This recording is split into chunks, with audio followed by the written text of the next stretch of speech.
Okay, this is the ultimate in crate security, and we came to this solution after we had a dog that absolutely could not be contained. She was a pit bull shepherd mix, so she had the strength of both those breeds and the determination. So what we ended up doing was we secured each side panel, so the front, the sides, the back, the other side, and the roof with these zip ties, cable ties that you get from Lowe's. They're over 100 pounds of, they can hold over 100 pounds of strength. So you want to reinforce them at every possible place. Basically, our rule of thumb was if you could move the panel and you could see a gap between where the panel met the other panel, put in another zip tie. And John is going to show you how to do that now, just showing. Well, that was a pretty good explanation. The truth is that every one of these joints are a perfect spot to put your zip tie because they have really a wire guard that keeps the dog's teeth from being able to get at it. An exposed zip tie, if you put it right here, your dog can eventually chew it off. You put it in here, it has more wire. You can see each one of these joints in the crate do it. And it's just a standard. You guys know how to work a zip tie, but run it through like this. Very easy. And then grab yourself the scissors and boom. Very easy. You can do your whole crate that way, and in fact, you're going to want to. That's what this one is as well. And yeah, you can see every single joint, even across the top.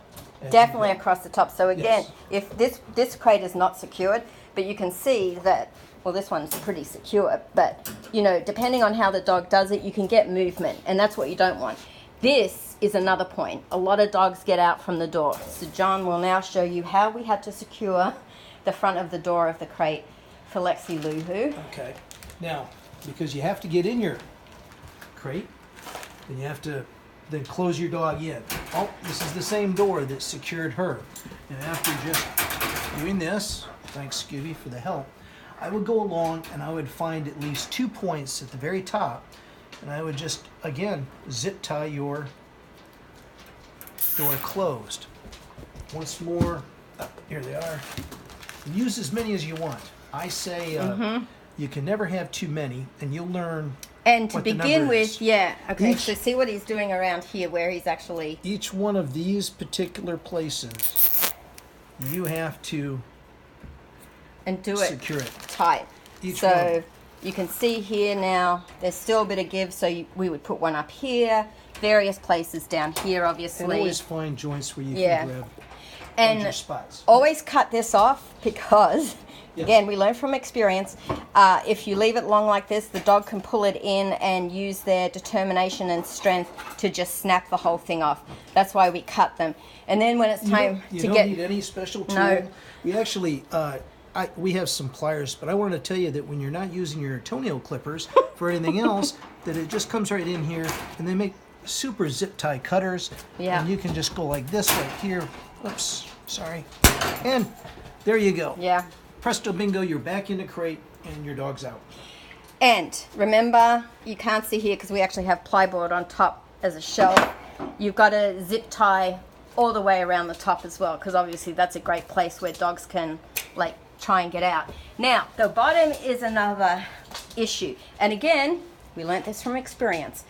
Lexi would push the tray out and then would be able to escape the crate. When she couldn't push it out, she would simply destroy it. So we had to take the crate out, the tray out. So then we had it down on the ground. And as you probably know, if they're determined to try and get out, they will move the crate all over the place and wreck your floor. So we also found that Lexi would drool so much that if we had put down any other kind of flooring, it would get saturated and rot. So what we decided to get was some melamine board that we then put on a thicker piece of board here, which is then on plywood, which is then on some nasty looking carpet. And John actually bolted the bottom of the crate. Yes. And feel free to do that any way you want. We just bolted the crate right to our 3/4 inch plywood,